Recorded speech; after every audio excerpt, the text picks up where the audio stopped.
All right, things are moving along with the track project. The subframe got designed in AutoCAD.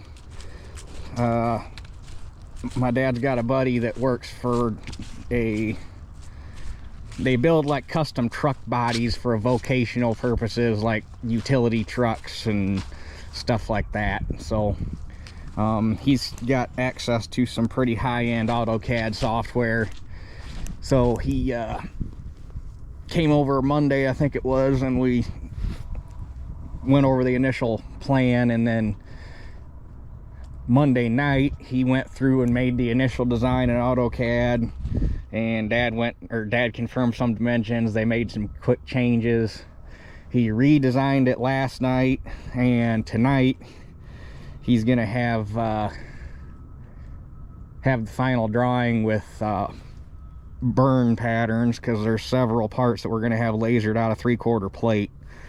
And it worked out good because the AutoCAD program he's got is advanced enough. He could also do the stress test and everything and like hit it from different directions with different theoretical forces and find all the weak points and add here and take away here and yada yada yada. So it should be fairly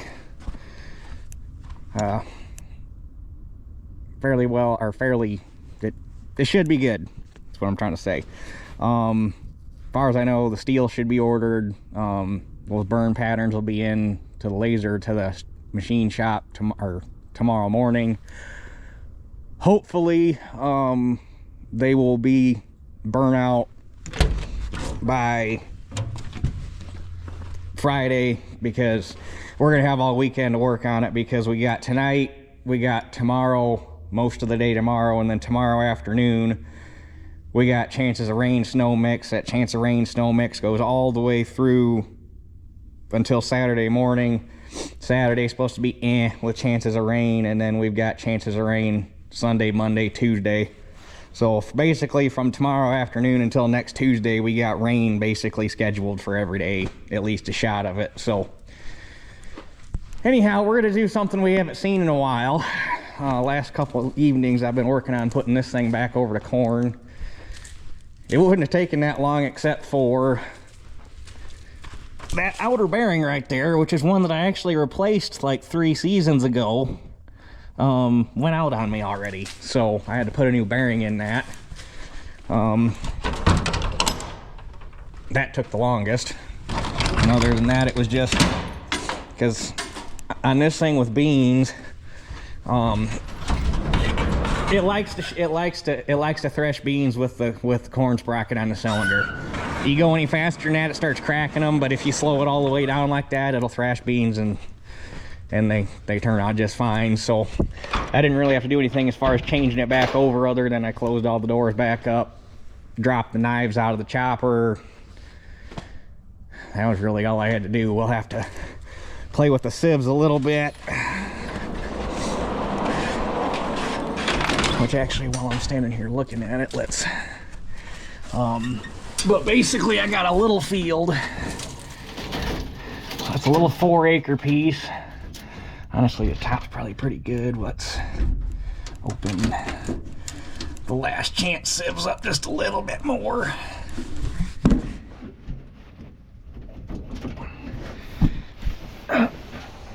Sorry, I'm trying to talk and do things at the same time. I got a little 4-acre piece that's way out of the way of everything else. It's on a narrow dirt road, so it's not easy, it's not fun to get to.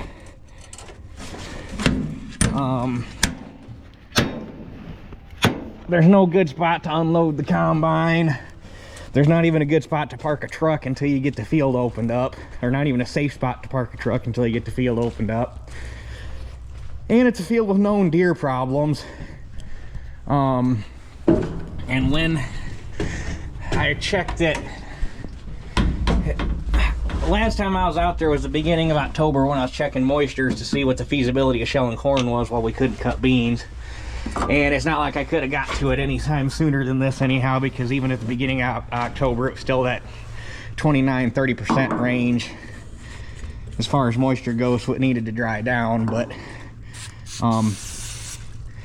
basically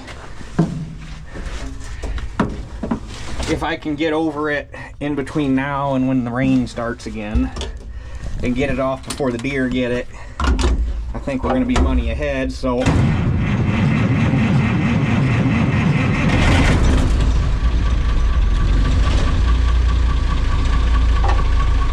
we switched this thing over to corn.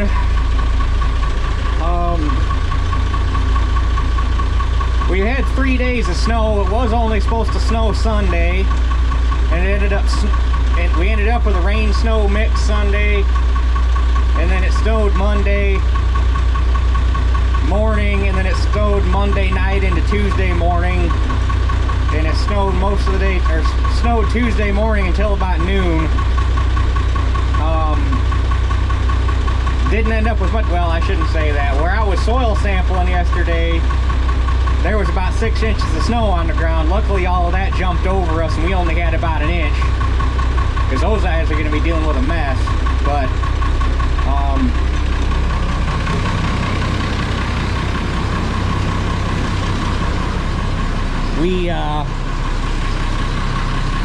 the ground never really froze. I mean, basically, when I haven't had any issues sampling, everything's been probing pretty good.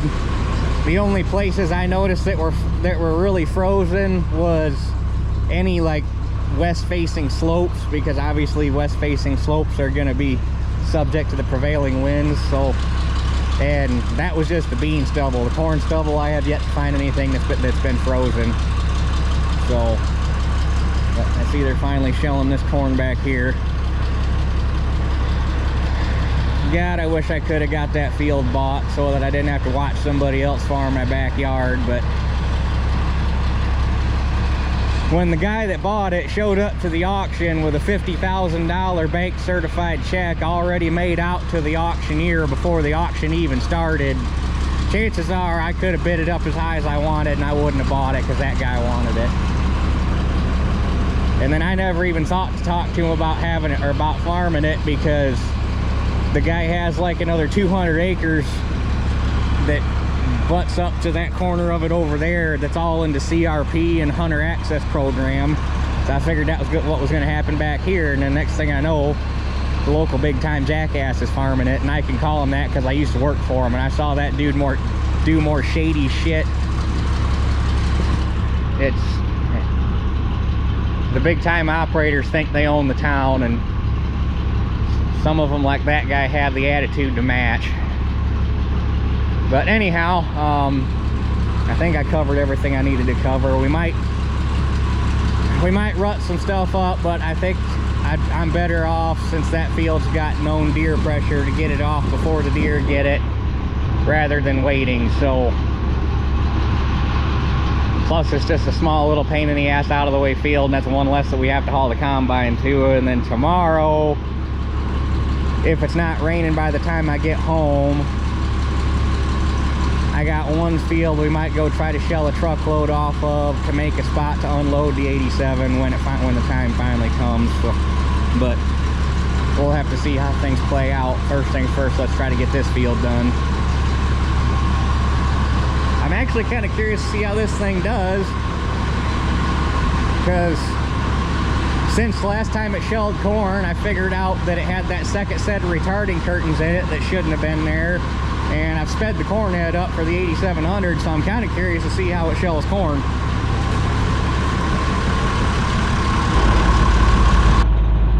Well, at least from the road, it looks a lot better than it has in the past, because there's been times where this whole front corner's been ate off because there's an apple orchard right there, and the deer come out from that hunting preserve that butts up to this, and they'll walk through the corn and eat, and then they'll go across and eat on apples. But we'll find out how it looks once we get out in the back. But at least from what I can see from the road, it looks not too shabby.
hear the return start chattering like it's loading up. I opened up the bottom sieve a little bit. I guess I could do a little bit more. It's shelling nice and clean. Cobs are coming out in one piece, so that's always good. I can't tell if this stuff is dry. There's a little bit of moisture in it, as far as like surface moisture. I can't tell if this stuff's dry, like dry, or if it froze and killed it, because if you bite it, it like explodes in your mouth, which is generally a sign that it frost killed. But I'm kind of impressed that the grain quality, I was really worried. I mean, this isn't spectacular corn, it generally never is, just because of the location of the field, but I was worried I was going to be seeing a lot more mold in this like I did at my grandma's, because I was worried that the deer were going to be taking it down. But I am still sinking in a little, but she's pawing coming up the hills, but not too terrible. If the weather was going to stay about like this, you know, you might think, okay, you can abandon the track project for the time being, throw the tires back on. Well, still gonna need the tracks for the muck probably, but throw the tires back on the 8700 and go after it. But with this rain coming, that's probably not gonna happen. So welcome to Michigan in December. It can't make up its mind. But Dad's bringing me a truck, so I'm just waiting on him, and we'll be able to keep going. Normally this field's good for about 2 truckloads, is about all it ever does, which that'd still be 150 bushel corn. So we'll have to see what happens. I'm impressed. The deer really stayed out of the back. Normally they tear the heck out of the back, but they really only got into about the first 8 end rows, and the 4th set in isn't too terrible, and then all the way inside end rows were actually pretty good. So I'm thoroughly impressed. This is probably the best stand of corn I've ever had out here, honestly, which part of that could be attributed to that new planter, because that thing is obviously leaps and bounds ahead of the old 540. But not that I can knock the old 540, because she got me where I am today, but getting that 6180 was definitely a good move.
Is loaded. It's got, well, you ain't gonna get any more on it. I'm gonna go grab mine, and I've probably got 2 more hoppers, maybe a little more would be nice. So ain't doing too bad. I don't know if it's gonna make 150, but Still gonna be one of its better years, that's for sure.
Taking off. I was a little worried for a second. The truck didn't want to move coming out of the field, and then it finally... I need 2 hands for this part.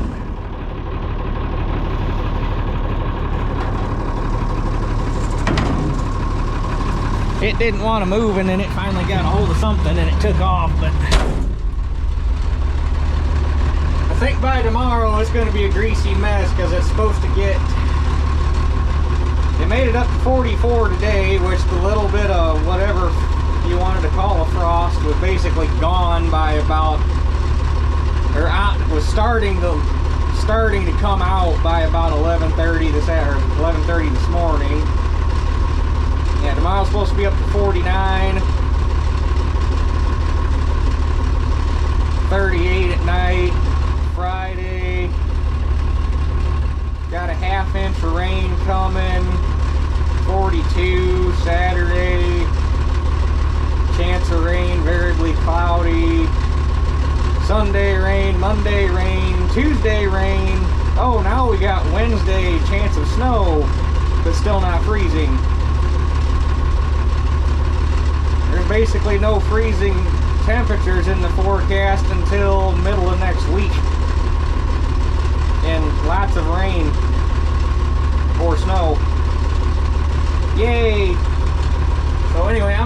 this home, put it back in the barn, and at least tomorrow we will get those two truckloads hauled in. And I guess whether or not we shell anymore depends on how greasy it gets. So we'll catch you guys tomorrow. All right, we're gonna go try to get a little bit more corn. I don't know how well it's gonna go because we made it up to about 56 degrees today and all the frost is out of the ground, what little there was, and it is like trying to drive on a skating rink.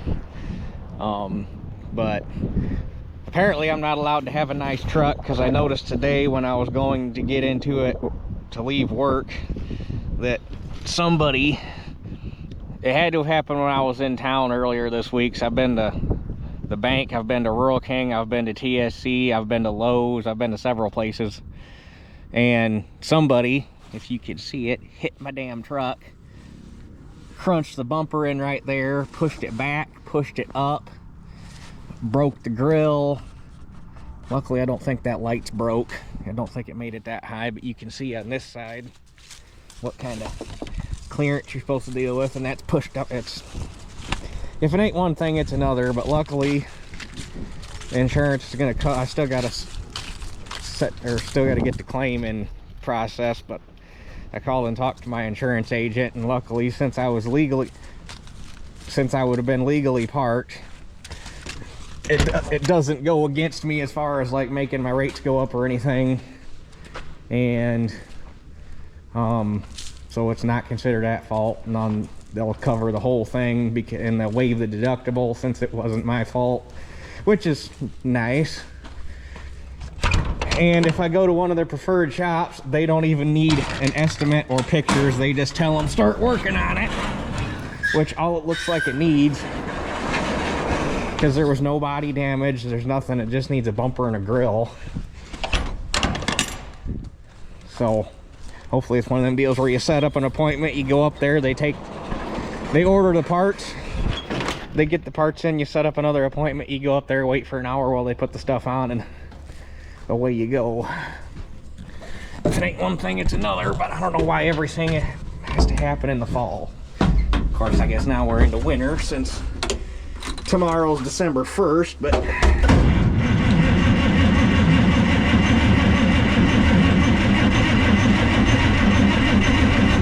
really, darling, it's 50 degrees outside. I know you're probably a little colder because you were sitting in the barn, but really.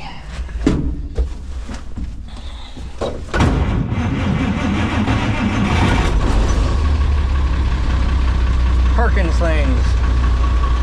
But Dad hauled them loads of corn in from last night. Well, he was hauling the second one in as I went to haul them in myself. The first one, I haven't seen the weight ticket for the second one yet, but the first one was 56.4 test weight and 18.4 moisture, so not too bad. But I'm going to pull this thing around real quick so I can put some fuel in it, and then we'll head that way.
some nice corn.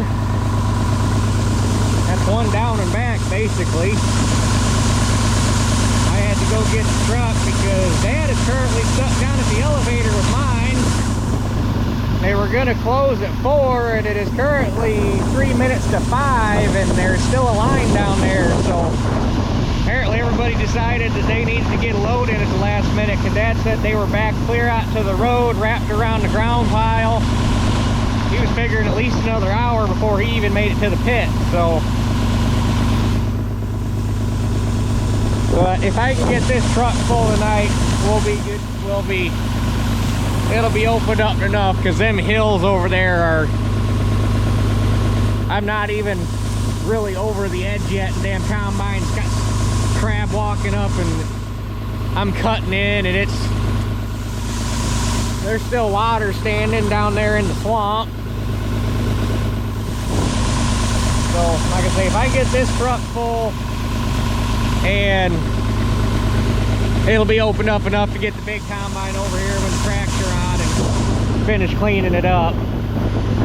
Because I am not going to slide this thing sideways trying to work them hills off.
So it's opened up enough we can get the 8700 over here.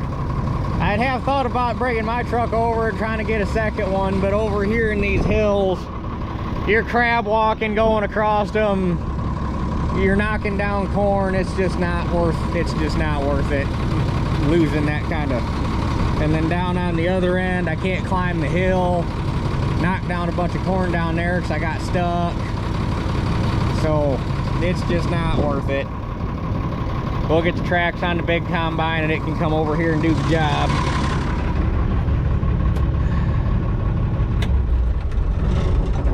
So I'm gonna run the grain truck home, and somebody can bring me back to get the combine. And I'll have the weigh tickets from that first field so we can see what that went, and then that'll be the end of this one. Okay, real quick, just to finish up. That little 4-acre piece we ran yesterday went 108.29. I'll take it, because that's just kind of one of them fields where basically I'm planting a food plot for all intents and purposes. So it's one of them deals where you plant a crop out there, and if it gives you anything worth harvesting, you take that as a win.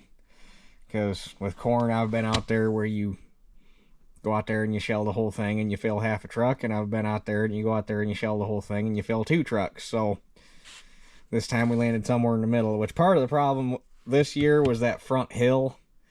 I think the drought took its toll on that, and it didn't come up that well because the spots where the corn was missing. It's because it wasn't from deer damage or anything. It's just flat out the corn population wasn't there. So that didn't help me any. I bet I probably lost 20-30 bushel off that front hill at a minimum. But once you got out back in the flats, that was actually some really nice corn, so I'll take it. And moisture was 18.4 on both loads, and test weight was 56.2 and 56.3. So can't beat that. At least we're down under 20. So anyhow, I think that's all I got for you. Not gonna lie, I kind of miss shelling corn with the 7300. I forgot. Small combines are just kind of fun to run. I don't know what it is about them. And of all the combines I've had and will probably ever have, I think that 7300 is probably gonna hands down always be my favorite, because it's got all the fun points of being a small combine like the 525. But it's got that Perkins in it, so it basically just sips fuel. And it's got way more power than what it needs, so she ain't ever hurting for power. It's just an all-around, it's just a fun machine to run. So, and it shells corn a lot better with the head sped up and that retarding curtain gone. And I'm actually kind of impressed, because I was thinking about it today, and I forgot that when I set that machine up for running beans and wheat, I took the filler bars out of the cylinder. And, you know, you got 2 camps on those filler bars in the cylinder. Some guys say you gotta have them, and some guys say they always run without them. Apparently this is a pretty good indicator that you don't necessarily need them in there, because it wasn't putting any whole ears out, or it wasn't putting any unthrashed ears out the back, unshelled ears. I don't know if I'd want to do like really high, like 25 plus, or 22, 23, 24% moisture corn with it, because that's going to shell harder. But with dry stuff, it didn't even bother it. So, but anyhow, tomorrow's supposed to rain really good, so we'll be back to square one, but we'll cross that bridge when we get to it. So that's it for this one. We'll catch you guys on the next one.